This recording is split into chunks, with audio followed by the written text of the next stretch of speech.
Hoje eu quero trazer uma palavra para vocês. Estamos na nossa série, de Aliança de Milagre, e hoje nós vamos falar sobre o milagre do livramento. Amém? Vocês estão bem? O Ender sempre diz que eu faço essa pergunta, né, Ender? Vocês estão bem? Estão felizes? Que bom!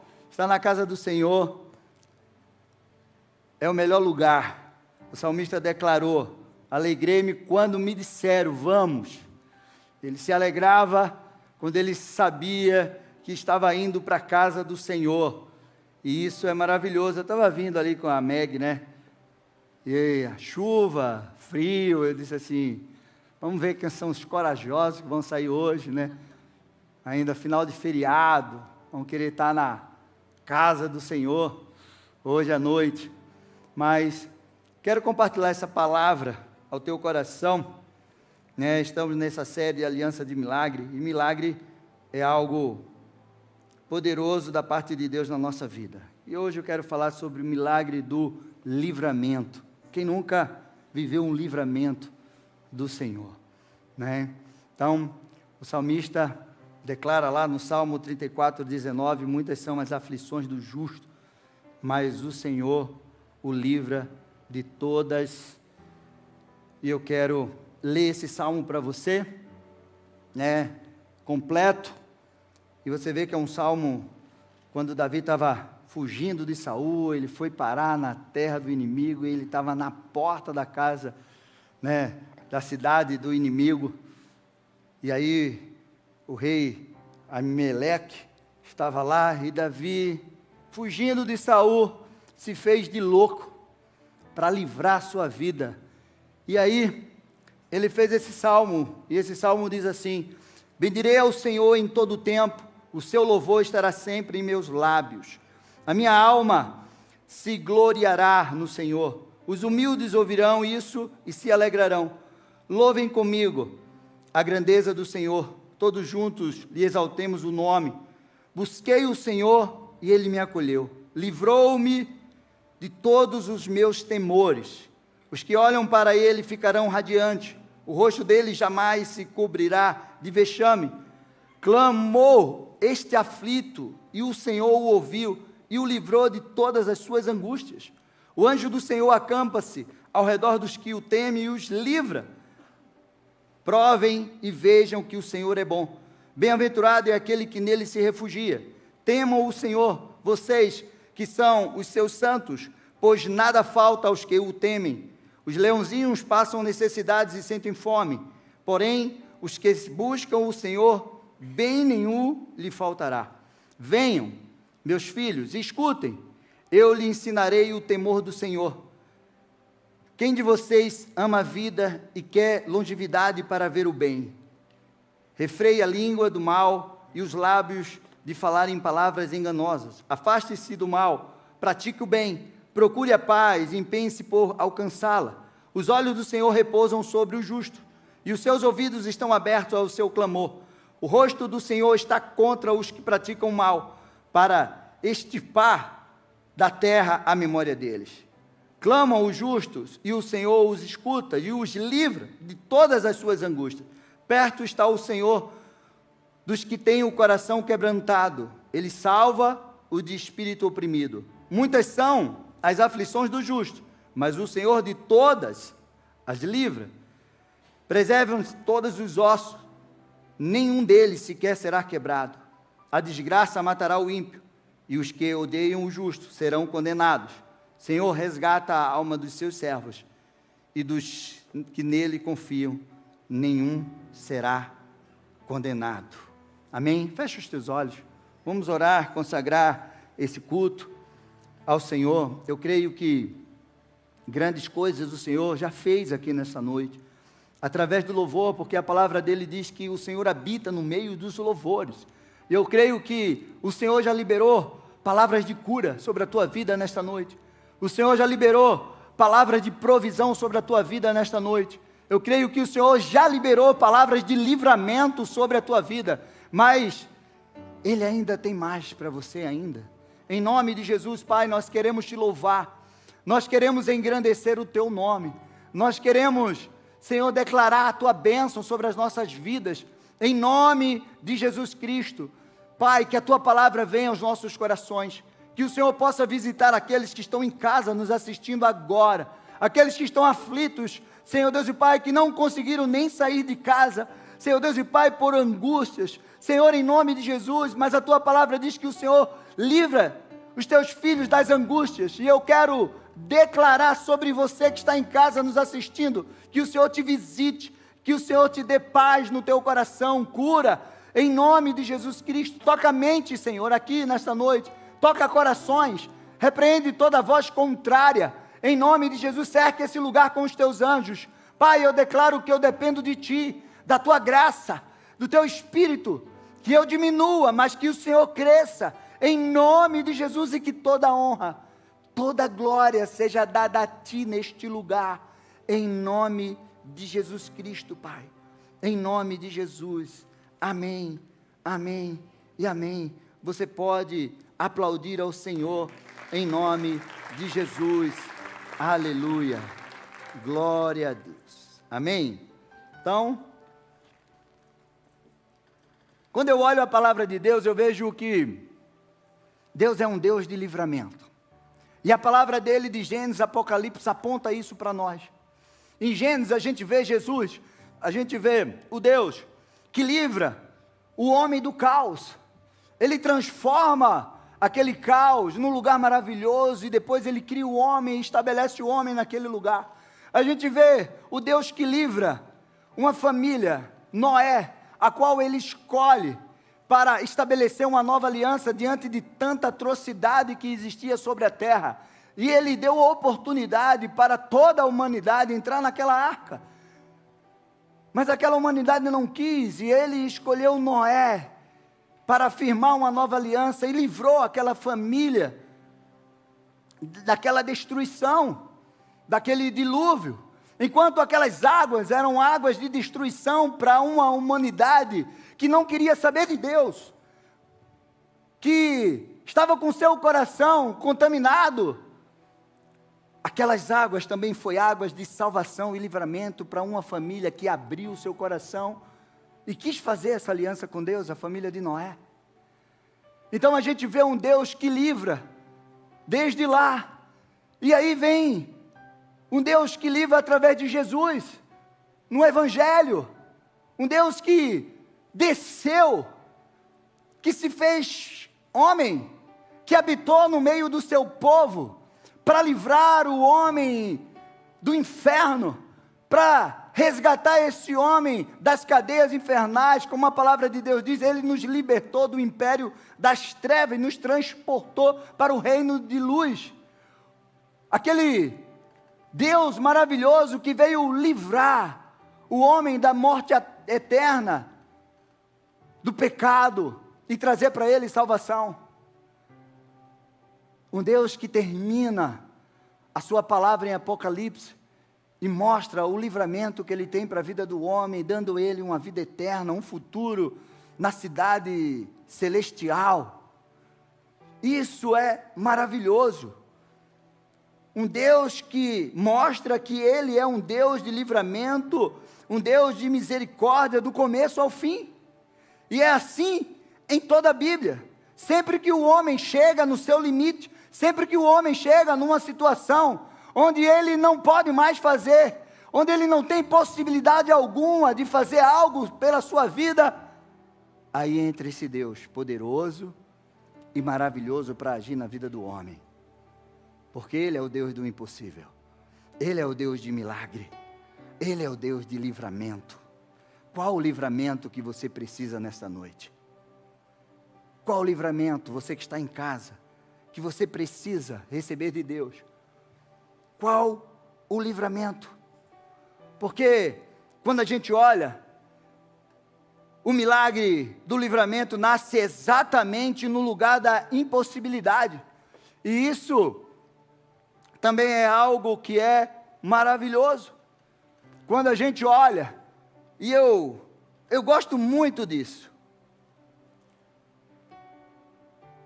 O milagre que nasce na impossibilidade. Quando o homem não pode mais fazer nada. Aí vem o agir de Deus.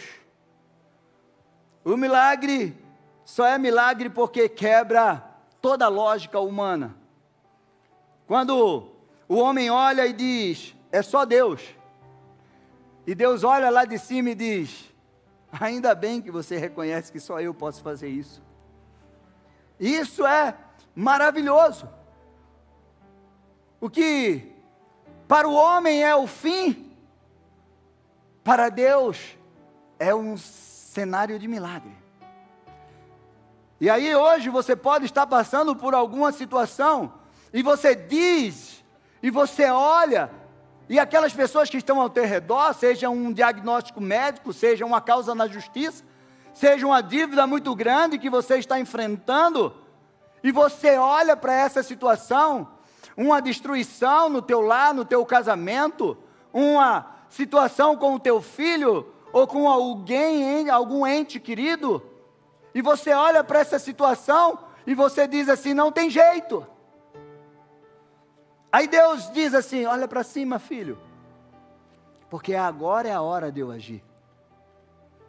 Porque aquilo que você pode fazer, Deus também pode fazer. Mas aquilo que você não pode fazer, que nenhum homem pode fazer, que ninguém pode fazer, é só Deus para fazer. E isso é uma verdade. E eu gosto muito disso, que Deus, Ele age exatamente na impossibilidade do homem. É que a impossibilidade é o palco do milagre de Deus. Deus é especialista em chegar aonde a força humana acaba. Quando tudo diz que não. Tem até uma música que fala isso. Vocês querem que eu cante? Quer, Rebeca? Cadê Eliezer? Você se escondeu. Falou em cantar, Eliezer. É porque Eliezer vai lá para trás ali e ele fica me dublando. Quando tudo diz que não, Deus diz, agora é comigo. Porque não há impossível para Ele. O que para você, o que para mim é o fim da linha, para Deus é o começo do milagre. Então você hoje pode ter chegado aqui, você pode estar em casa nos assistindo agora, e você está dizendo, meu caso, a minha situação não tem jeito. Aí Deus disse, tem, porque a última palavra é dele. E eu amo isso. O milagre, ele nasce na impossibilidade. Eu também gosto de... Não foi, ó. Pode passar mais um aí. O nome de Deus revela livramento. Eu gosto muito disso também. Isso é maravilhoso. Porque Davi, ele sabia que quando ele invocava o nome do Senhor, o Senhor ia livrar. Se você prestou atenção nesse salmo, quantas vezes Davi disse, o Senhor me livrou. O Senhor me livra. O Senhor livra aqueles angustiados. O Senhor livra aqueles que têm o coração aflitos. E o versículo 19, o qual eu destaquei ali, diz assim, muitas são as aflições dos justos, mas o Senhor livra de todas elas. Às vezes, a gente como escolhido de Deus, como filhos de Deus, a gente fica pensando assim, como é isso? Mas Jesus nunca nos enganou. Jesus nunca enganou você quando Ele chamou você, quando Ele disse, vem e me segue. Olha, carrega a tua cruz, pega a tua cruz e me siga. Ele não nos enganou, Ele disse, no mundo vocês vão passar por muitas aflições, mas tenham bom ânimo, porque eu venci o mundo. Então,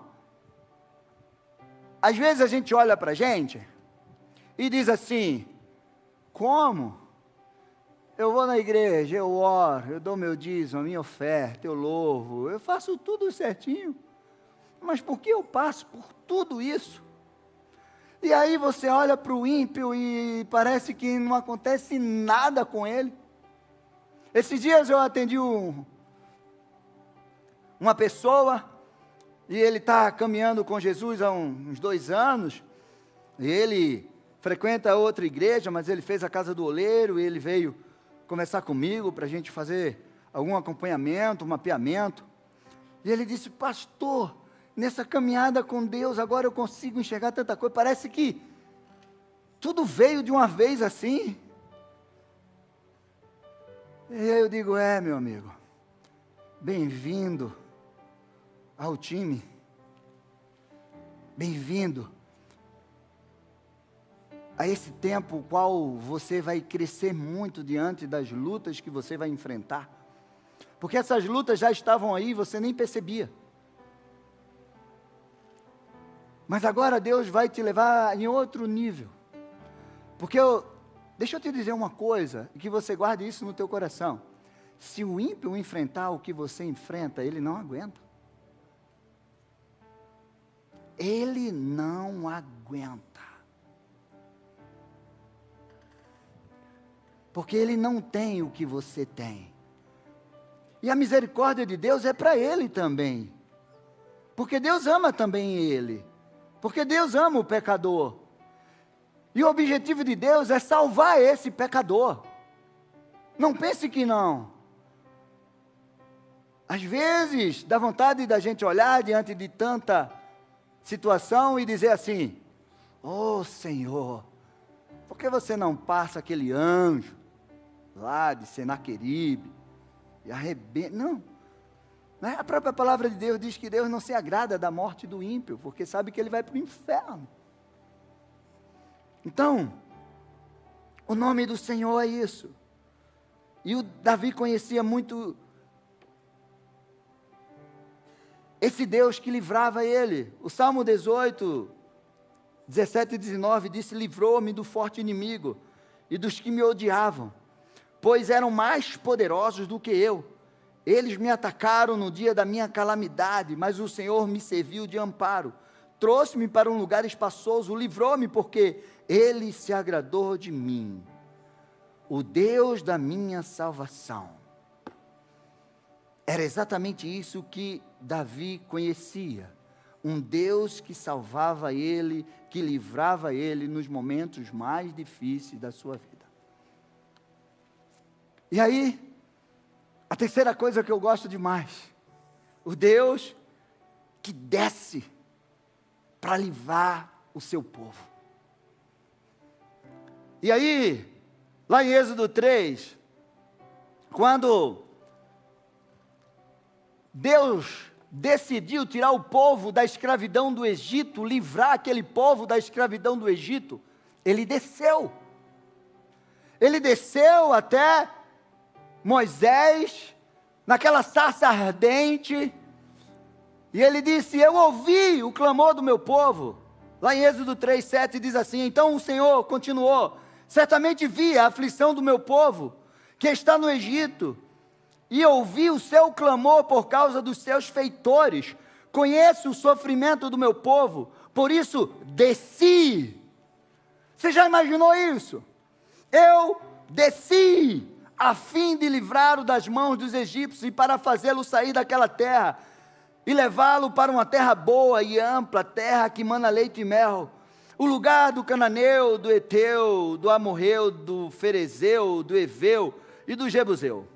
E só faltou o fariseu aqui, né? Mas é mais na frente. Pois o clamor dos filhos de Israel chegou até mim, e também vejo a opressão com que os egípcios os estão oprimindo. Agora venha, e eu enviarei a Faraó para que você tire do Egito o meu povo, os filhos de Israel. Meu amado, Tem situação na nossa vida que você acha que Deus não está te ouvindo, que Deus não está te vendo, que Deus não está preocupado com a tua situação, com a tua angústia. Mas eu quero te dizer, se você buscar ao Senhor, se você clamar ao Senhor, se você fechar a porta do teu quarto, se você entrar naquele secreto, se você chorar diante de Deus com o coração quebrantado, se você se derramar diante de Deus, você vai ver Deus descer sobre a tua vida, Deus vai descer sobre a tua causa. Sabe aquela situação que você está passando no trabalho? Deus desce lá. Sabe aquela situação que você está passando na tua casa? Deus desce lá. Deus disse, eu desci. Você já imaginou isso? O Deus que desce. Ele desceu para livrar o povo e cumprir aquilo que é a sua promessa. O Deus desce para intervir. O Deus que ouve o que ninguém ouve. Deus ouve o sussurro do teu coração. Sabe aquela situação que você não conta para ninguém? Que às vezes você tem até receio de contar e esconde? Deus ouve. E às vezes as pessoas perguntam, e aí? Tudo na paz? Tudo na paz. Está tudo bem? Está tudo bem. Mas você está aqui só a tsunamita. O filho está morto lá na casa, na cama do profeta, e você está tudo bem. Mas Deus está ouvindo o clamor do teu coração. Deus está ouvindo o teu sofrimento. Ele ouve. E quando o teu clamor chega até Ele, Ele tem o tempo certo para descer e advogar a tua causa. Então, de repente, você está dizendo, mas está demorando. Senhor, eu não aguento mais. Deus sabe o teu limite. E Ele vai descer. E Ele vai advogar a tua causa em nome de Jesus. Creia nisso. Ele vai descer sobre a tua vida. E Ele vai advogar a tua causa em nome de Jesus. Você crê nisso? E às vezes, você acha que precisa acontecer algo sobrenatural para que Deus desça. Não. Porque quando Ele desceu, Ele falou algo poderoso para Moisés. Moisés perguntou, como é que eu vou? E quando eu chegar lá, eu vou dizer que quem foi que me enviou? Qual é o nome? E ele diga que eu sou o que sou. Diga que o eu sou te enviou. E quando a gente olha para o eu sou, é algo muito poderoso. Porque era como se Deus estivesse dizendo para Moisés, eu sou o que você precisa que eu seja, na hora que você precisar. Se você precisa de abrigo, eu sou o teu abrigo.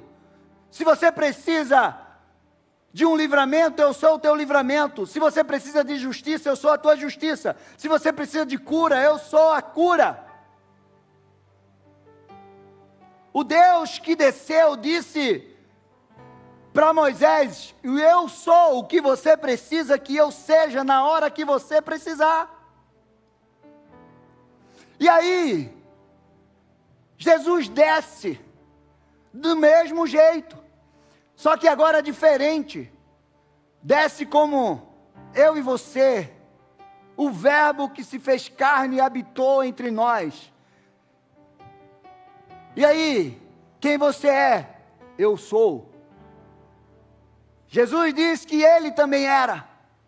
Eu sou o caminho para aqueles que estão perdidos. Eu sou o pão da vida para aqueles que têm fome. Eu sou a porta para aqueles que precisam entrar por uma porta. Eu sou a videira verdadeira. Eu sou a luz do mundo. Eu sou o caminho, a verdade e a vida. Eu sou.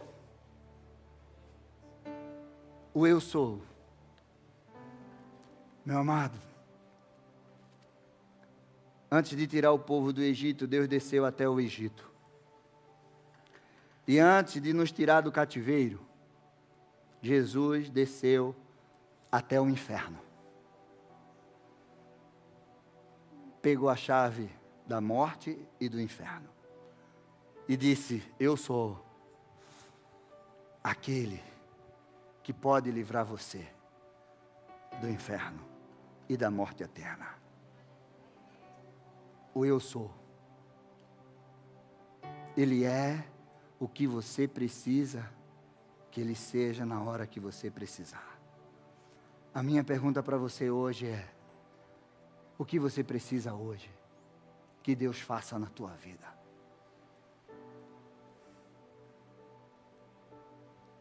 Eu quero falar alguns livramentos que o Senhor nos dá. E o primeiro livramento que eu quero falar para você é o livramento da ameaça. A ameaça é realmente uma ferramenta que o inimigo usa para nos paralisar. É uma estratégia de intimidação que ele usa para produzir uma derrota antes mesmo da gente ir para a batalha. É o grito que o inimigo dá quando ele diz: eu vou te matar, você não vai conseguir, eu vou te destruir, você não tem possibilidade de sair dessa situação, eu vou destruir a tua casa, a tua família, o teu futuro, você não vai sair ileso dessa enfermidade, não. Então a ameaça é o grito de Satanás para intimidar os filhos de Deus a não irem para a batalha, a entregar de mão beijada para ele antes de lutar. E aí eu gosto muito da história do rei Ezequias. Quando Senaqueribe, com aquele grande exército assírio, já tinha conquistado tudo, chega diante de Jerusalém e diz: eu vou entrar neste lugar, e você não vai me impedir, o teu Deus não vai me impedir de entrar, porque os deuses deles não me impediram, eu conquistei todas as cidades, e eu vou entrar, e eu vou destruir você. E aí, lá em 2 Reis 18, essa história também está em Isaías, essa história está lá em 2 Crônicas. Então Rabsaqué se pôs em pé e gritou em hebraico: escutem as palavras do grande rei, o rei da Síria. Assim diz o rei: não deixe que Ezequias os engane, pois ele não poderá livrá-los da minha mão. Não deixe que Ezequias os leve a confiar no Senhor, dizendo: o Senhor certamente nos livrará, e esta cidade não será entregue nas mãos do rei da Assíria. Não dê ouvidos a Ezequias, porque assim diz o rei da Assíria: façam as pazes comigo e se entreguem, então cada um comerá da sua própria videira e da sua própria figueira e beberá a água da sua própria cisterna. Meu amado, o maior império militar da época cerca Jerusalém. Humanamente falando, era impossível vencer aquele rei, aquele exército. Mas, se você conhece a história, uma noite Deus envia um anjo e mata 185 mil homens. A ameaça é uma estratégia realmente de intimidação. A ameaça, ela vence, não quando ataca, mas quando faz você acreditar que Deus não vai agir na tua vida. E aí, a ameaça fez o efeito o qual o inimigo quis. A ameaça não é apenas um ataque, mas ela é uma estratégia espiritual para enfraquecer o povo. E eu coloquei ali algumas coisas que a ameaça ela é uma arma psicológica, antes de ser uma arma real. Senaqueribe não ataca primeiro com a espada, ele ataca primeiro com uma ameaça. Se entregue, porque eu vou destruir vocês. A ameaça, ela tenta te tirar do foco, para dizer para você que Deus não vai poder te livrar diante disso. E muitas vezes é difícil para a gente, porque a gente não está vendo Deus agir aos olhos. Mas o inimigo usa, como a palavra de Deus fala, o próprio apóstolo Paulo, que a nossa luta não é contra carne e sangue, é contra principados e potestades. E muitas vezes você vê a situação adversa bem na tua frente, mas você não está vendo Deus agir. E aí você tira o teu foco de Deus e você foca no problema. O problema está diante de você e você fica focando nele. E você sabe, aquilo que você foca cresce. E o problema parece que é muito maior do que a ação de Deus sobre a tua vida. Mas é uma mentira do diabo, em nome de Jesus. A ameaça, ela tenta te convencer que o inimigo é mais real do que as promessas de Deus. Mas é uma mentira. E a ameaça, ela também tenta te isolar. O mensageiro dizia: não escutem Ezequias, não escutem, não esperem que Deus vai salvar vocês. Não, isso é uma mentira, vocês estão sozinhos nessa batalha. Não tem como eu não vencer vocês. A ameaça, ela tenta quebrar a tua unidade com Deus. A ameaça tenta tirar a tua confiança. A ameaça, ela tenta tirar a tua comunhão diante daquilo que é a promessa de Deus na tua vida. E você precisa ter esse entendimento. Você não pode se intimidar diante das ameaças do inimigo. Você precisa confiar no Deus que te livra, que te salva. E esse é o Deus. E aí, quando Ezequias pede para que seus servos vá procurar Isaías, o profeta, vai lá consultar o profeta, e os servos de Isaías pegam aquela carta e levam até Isaías, e a palavra de Deus diz lá no 2 Reis 19, 5 e 6, os servos de Ezequias foram falar com Isaías, e lhe disse: digam ao rei o seguinte: assim diz o Senhor, não tenha medo por causa das palavras que você ouviu, com as quais os servos do rei da Síria blasfemaram contra mim. Não temas as palavras. Quais as palavras que você ouviu? Que está ecoando dentro de você e trazendo medo, achando que vai destruir você? E a resposta de Deus àquela ameaça foi algo impressionante. Lá no versículo 32 diz assim: portanto, assim diz o Senhor a respeito do rei da Síria: ele não entrará nesta cidade, nem lançará nela flecha alguma, não virá diante dela com escudo, nem construirá rampas de ataque contra ela. Pelo caminho por onde vier, por esse caminho voltará, mas nessa cidade não entrará, diz o Senhor, porque eu defenderei esta cidade para livrar por amor de mim e por amor do meu servo Davi. Esta foi a resposta de Deus diante daquela ameaça. Qual é a ameaça que você está enfrentando hoje? A resposta de Deus para você é: confia nele, porque ele vai te livrar disso. Você não vai morrer disso, dessa sentença, você não vai ser destruído por aquela outra sentença. Confia no Senhor, e o mais Ele vai fazer na tua vida. A segunda ameaça, o segundo livramento da escassez e da fome. E eu poderia escolher muitos textos para falar daquilo que Deus faz. No momento difícil, de escassez e de fome, hoje, diante de tantas situações.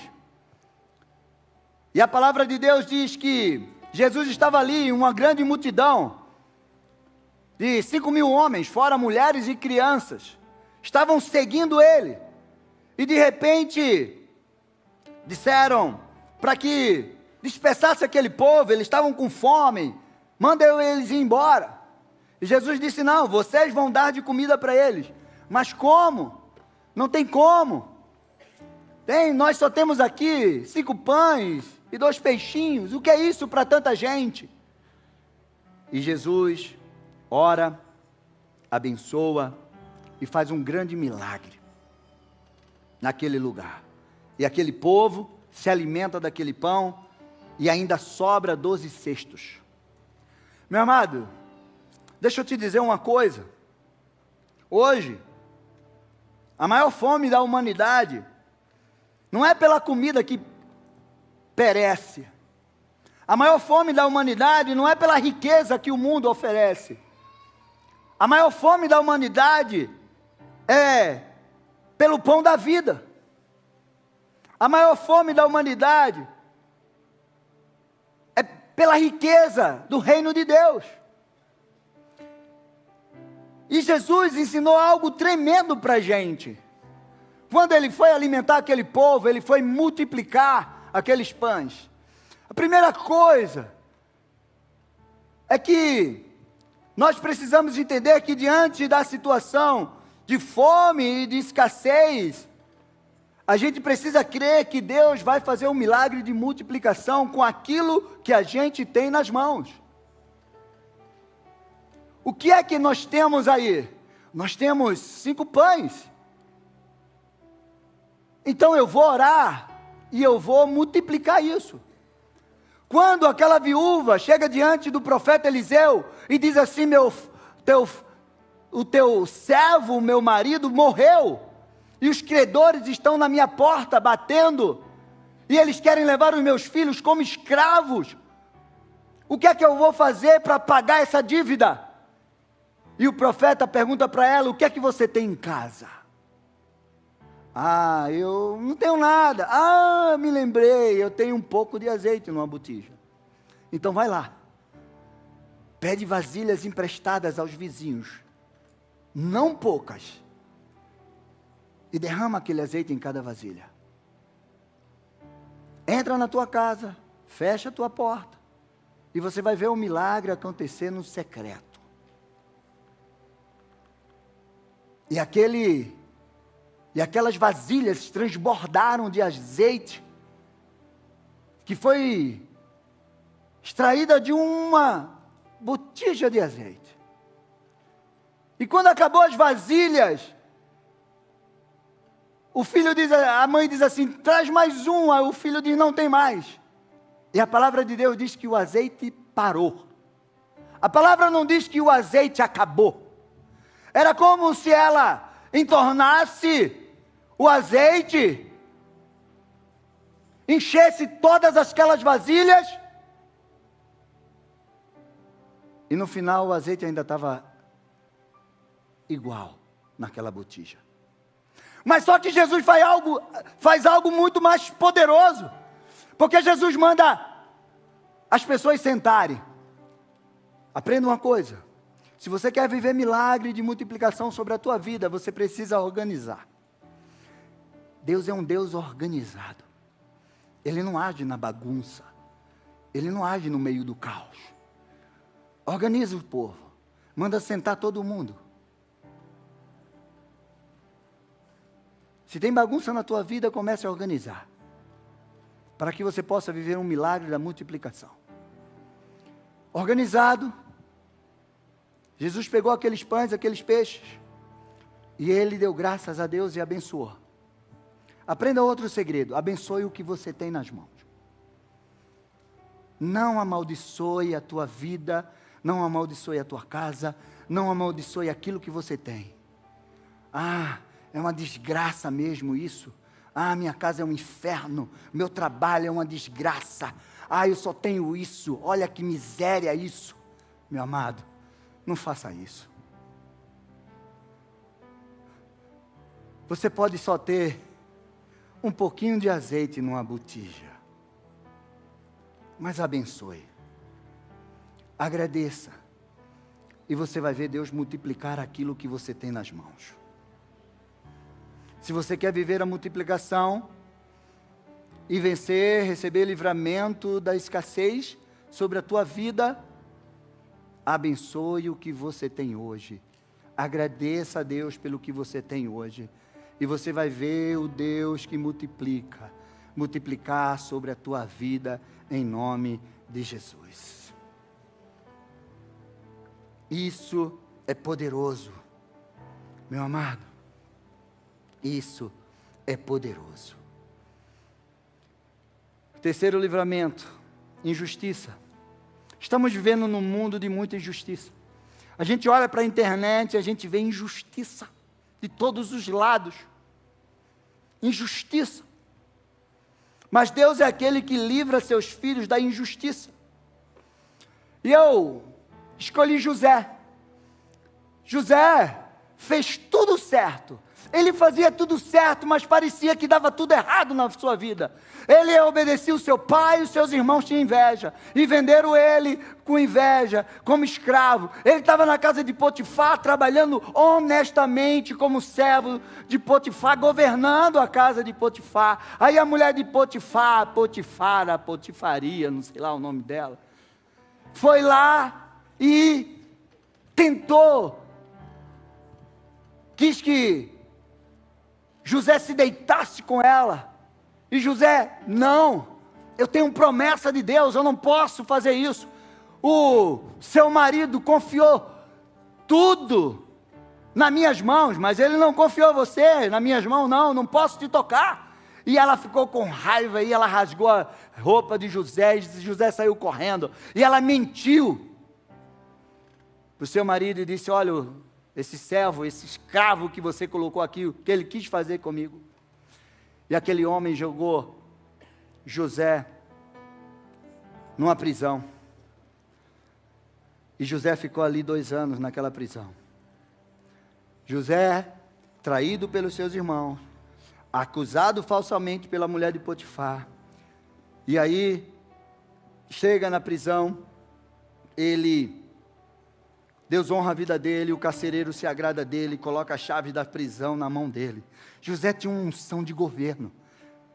Meu amado, uma unção de governo sobre a tua vida, ela diz assim para você, onde eu te colocar, você vai governar.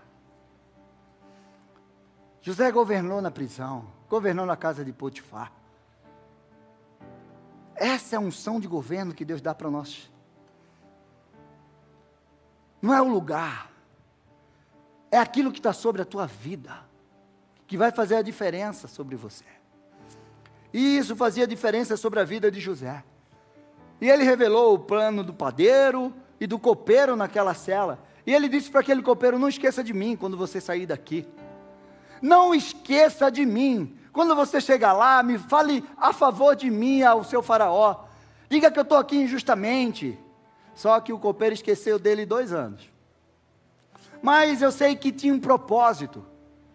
Porque se aquele copeiro lembrasse de José 2 anos antes, José não seria governador do Egito. Porque depois de 2 anos, Faraó teve um sonho.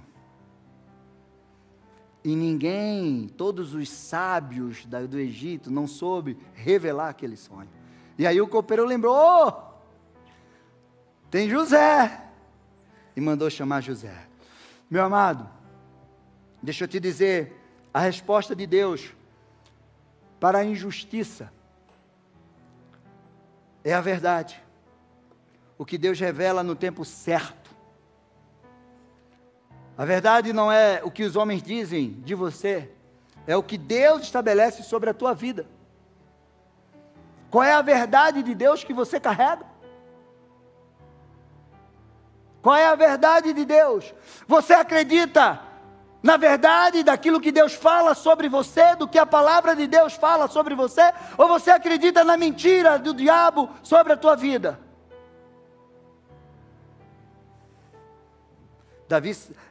José sabia da verdade. A restauração. Deus devolve o que foi tirado.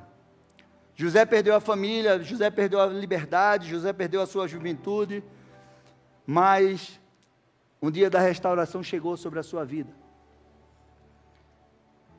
E em terceiro lugar, a resposta de Deus vem pela honra. A honra de Deus. Chegou o dia, o qual José foi chamado para ser o governador do Egito. Chamem o José da prisão. José se barbeou, trocou de roupa e foi diante de Faraó. E Faraó deu o sonho. Olha, eu tive um sonho, 7 vacas gordas, depois 7 vacas magras, e as 7 vacas magras comia 7. E ninguém conseguiu decifrar esse sonho. José disse, olha, esse sonho é isso e isso. 7 anos de muita fartura, 7 anos de muita seca, e você precisa escolher um homem que faça isso, constrói celeiros, bota lá e faça tal, administre todas essas coisas. E ele fez, eu não encontro nenhum homem tão sábio, ajuizado como você, o qual existe o Espírito de Deus sobre ele. Então você vai governar todo o Egito.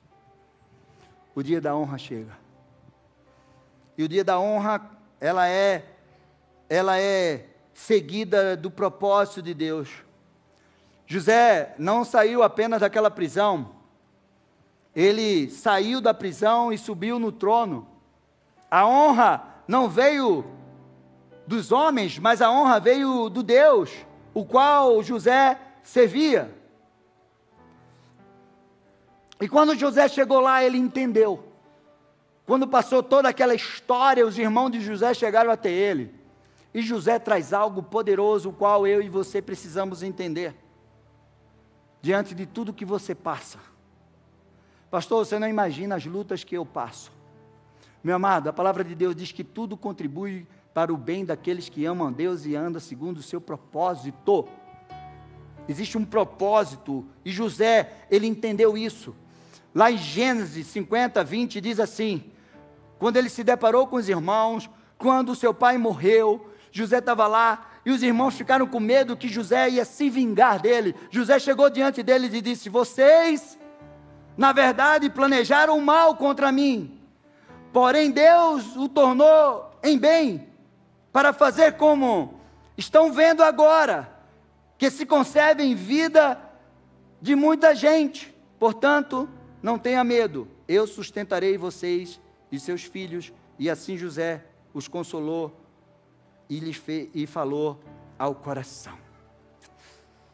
Meu amado, José entendeu que tudo que ele passou, existia um propósito de Deus.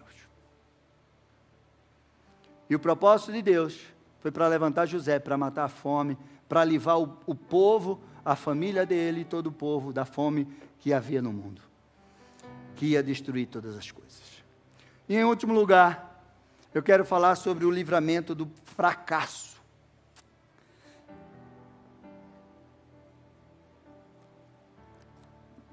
E a palavra de Deus diz lá em João 21, depois disso Jesus se manifestou outra vez aos discípulos junto ao mar de Tiberíades. Foi assim que ele se manifestou. Estavam juntos Simão Pedro, Tomé, chamado Dídimo, Natanael, que era de Caná da Galileia, os filhos de Zebedeu, e mais 2 discípulos de Jesus. Simão Pedro disse aos outros, vou pescar. Os outros responderam, nós também vamos com você. Foram, entraram no barco, mas naquela noite não pegaram nada. Ao romper do dia, Jesus estava na praia, mas os discípulos não reconheceram que era ele. Jesus lhe perguntou, filhos, será que vocês têm alguma coisa para comer? Eles responderam, não. Então Jesus disse, joguem a rede à direita do barco e vocês acharão. Assim fizeram e já não podiam puxar a rede de tão grande que era a quantidade de peixe. Os discípulos a quem Jesus amava, tão grande, amava, disse a Pedro, é o Senhor, Simão.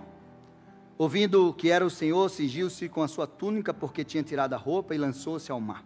Os outros discípulos vieram no barquinho, puxando a rede com os peixes, porque estavam somente uns 90 metros da margem. Saltaram em terra, viram ali umas brasas com peixe por cima e também havia pão. Jesus lhe disse: traga alguns peixes dos que vocês acabaram de pegar. Simão entrou no barco, arrastou a rede à terra e a rede estava cheia, com 153 grandes peixes, e mesmo sendo tantos peixes, a rede não se rompeu. Jesus disse a eles: venham comer. Nenhum dos discípulos ousavam perguntar: quem é você? Porque sabia que era o Senhor. Meu amado, deixa eu te dizer uma coisa. Em algum momento da sua vida você pode fracassar. Fracassar é algo humano.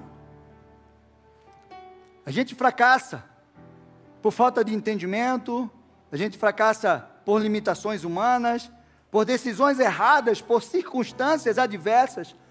Nós fracassamos muitas vezes diante dos processos de Deus que nós não permitimos.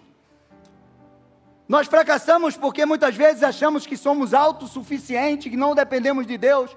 Aqueles homens já tinham recebido uma palavra de Deus: vocês não voltem a pescar, porque agora vocês são pescadores de homens e não de peixes.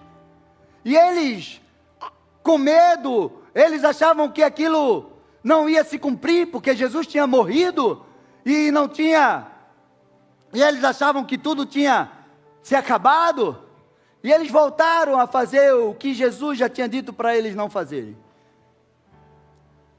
E depois de uma noite toda, eles fracassaram. Homens experientes fracassaram. Mas até Jesus chegar diante dele e dizer: joguem a rede para o lado, do lado direito. Aprenda, lado direito. O que fazer quando fracassamos? O que nós podemos fazer quando nós fracassamos? Meu amado, ouça a palavra de Deus e obedeça. Deus tem um caminho de volta para você. Deus tem um caminho o qual Ele vai consertar a tua vida. Porque a palavra de Deus diz que nós fazemos planos, mas a resposta certa vem do Senhor. Às vezes você faz coisas por sua conta e risco, e Deus está ali tentando te livrar, e você, teimoso, e faz, e de repente dá errado. Mas Deus é Deus misericordioso, onde as misericórdias dele se renovam a cada manhã, e Ele está sempre pronto. Como a palavra de Deus diz lá em Provérbios 24, se o justo cair 7 vezes, Deus vai o levantar. Ouça a palavra de Deus. Entenda que muitas vezes o milagre está do outro lado da frustração, porque às vezes você precisa fracassar para você se quebrantar e entender que você depende 100% de Deus. Não é 99,9, não é 100% de Deus. Eu e você somos totalmente dependentes de Deus. Não podemos dar um passo sem Deus não nos dirigir.